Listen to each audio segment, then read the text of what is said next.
Hey there everybody, this is my first attempt at a video log. I haven't ever really done this before, so it feels a little weird if I'm being honest.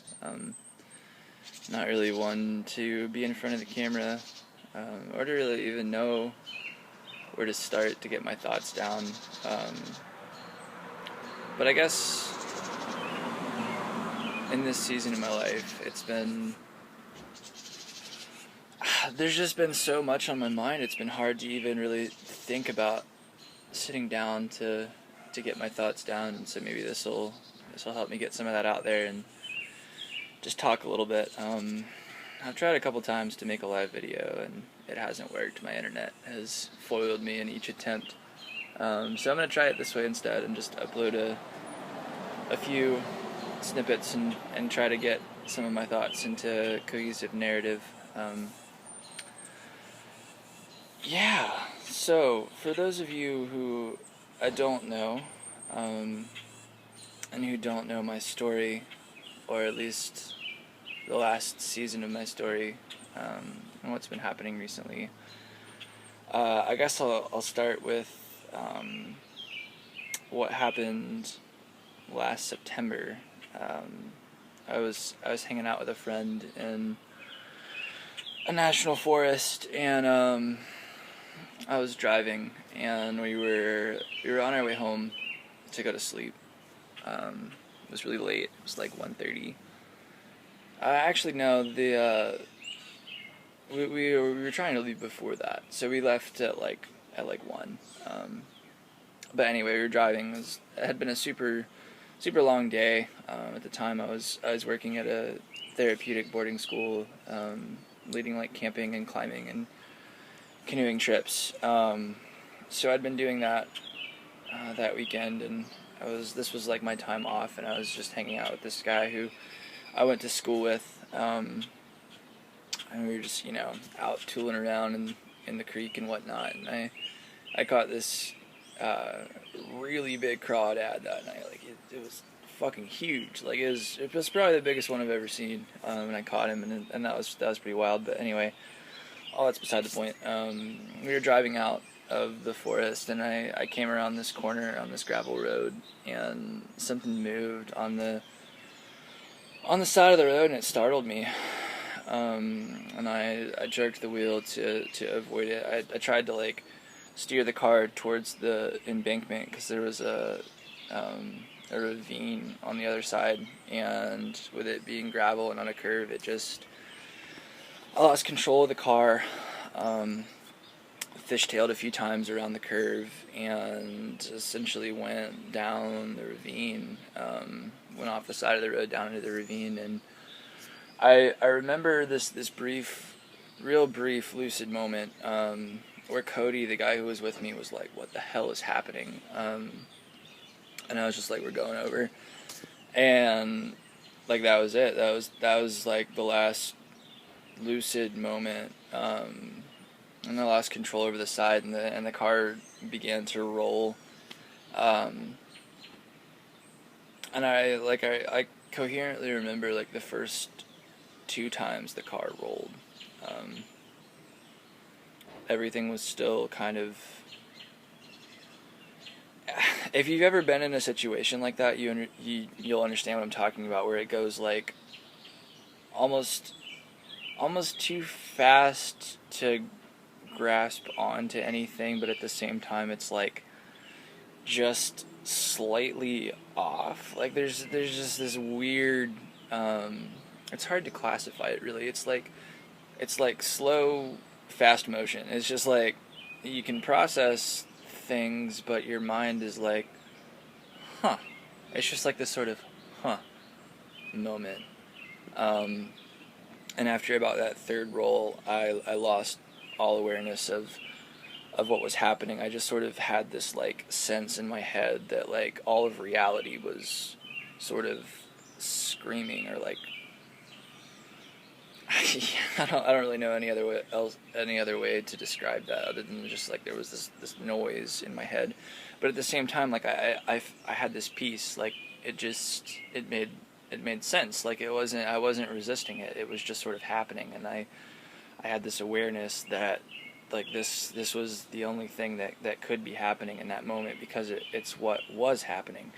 And so there was this I guess really powerful experience of flow. Like, even though it was in such an intense and what some would call a negative way, it was a really meditative moment where I just let go. And like there was no possibility of resisting it. Like I understood in a very visceral way that no place I could go in my mind could keep this from happening. Like it had already happened, and this was just how it was going to be.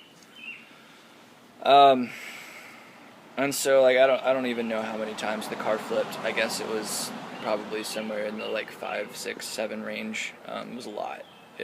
We went down like almost a football field length down into this ravine, and the sunroof was all the way open, and neither of us were wearing seatbelts. And apparently, I found out all this later. Apparently, Cody fell out of the car while it was moving. I guess through the sunroof, because neither of us had any glass or any like impact damage that way. So I'm assuming that he just fell through the sunroof, and the car kind of rolled off of him. But the weird thing is, like, he remembers feeling the car actually hit him as it was rolling off of him. So he actually like contacted the car somehow, and even still like came away with really minimal injuries. He just had like a couple bruised ribs and like a stick through his foot, and that was all that happened to him. So he fell out like halfway down the ravine or thereabouts. I stayed in the car all the way to the bottom, and the car like impacted this rock. Like, I don't know if it was like sideways, but I'm assuming it was forward, because I got propelled, like I was driving and I got propelled through the sunroof. I hit my head on, well, I don't know this for sure. I hit my head on something. I'm assuming that I hit it on the, what do you call it? The opening of the sunroof. I think I just like scrape, because I had this like big like scrape across here, and I lost consciousness and flew out of the car, landed in this creek, and that's where Cody found me. And when he found me, apparently I was just like rocking back and forth, muttering, like just losing it hardcore. And this is where it gets a little weird. For any of you that have had these sort of like intra-dimensional experiences, you know it's pretty futile to try to describe them. But I guess it's a little bit of a different thing that drives me now. Well, at first I wanted to classify it. I wanted this sort of scientific language to be able to describe what I experienced. And after meditating and pondering on it for the last 9 months, I realized that was entirely fear-based, and I was trying to find something to validate my experience, rather than letting the experience sort of speak for itself. I was so obsessed with talking about this, and so I guess this is why it's taken me so long to really be able to talk about it in this way, and to share all this with you guys, because right away, when you come back from that sort of experience and you try to make this life sort of make sense from that vantage point, it can create this very interesting disconnect where you have this sort of really powerful, really meaningful experience that you really want to grasp onto, because it feels so good and it feels so right and it feels so perfect, and everything else by comparison at first has that same sort of feel to it. Like when I came back to the waking world, if you will, at first, like I could very tangibly feel love everywhere. That was the first symptom or side effect. I lost so much fear initially, And it was just like things made sense, and there were patterns, and I could see love connecting everything that exists, and I understood, again, in a very visceral way, that love is everything, and that there really isn't this sort of idea of other that we create. It was sort of that shattering of the separation of self, and understanding our place in the cosmos and our place in the universe, and the fact that we experience the manifestation of energy, but energy is not separate, is not form. And there's this passage from the Heart Sutra that says that form does not differ from emptiness, and emptiness does not differ from form. And the first time that I chanted that, it struck me. It struck a chord in me, and at first it was sort of this like critic, like you know how you encounter something that shatters your paradigm of reality, and it's like, wait a minute, that's not true. And so at first I had this sort of like critic in my head that was like refusing to let me ponder that in a real way, and so this experience kind of gave me that window into seeing that truth for myself. And I'm gonna avoid the temptation to try to classify and describe that experience in any other way other than to tell you guys what it taught me, and tell you guys about what I call the truth, and what I think many of you in this family would also call the truth, and just to encourage you on that, and through this medium of sharing, to encourage myself as well. And I'll try to make a few more videos, because this isn't even close to being everything that I wanted to share, but we're already at 12 minutes, and I don't want to make it too much of a burden to watch this, because I know sometimes it can be really distracting. When videos get long on the internet, we kind of like, I'll watch this later and I'll never get to it. So I'm just going to kind of leave you guys with that thought, that love is everything, and that form truly does not differ from emptiness, and emptiness does not differ from form.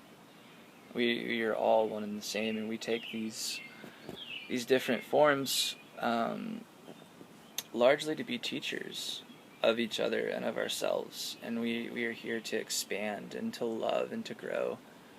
And now, like after that experience, I deal with a lot of fear, and I deal with a lot of trauma as a result of that, as I'm sure you guys can imagine. But today I just wanted to make this video to sort of reconnect to that truth that I know, that I've seen, that I've experienced, that is real. Because I wake up in the morning almost every day, and I doubt it, and I have this plaguing fear that's still left over in me of, what if I'm wrong? What if I haven't seen the truth? What if, I'm plagued by the what ifs. We don't have to be.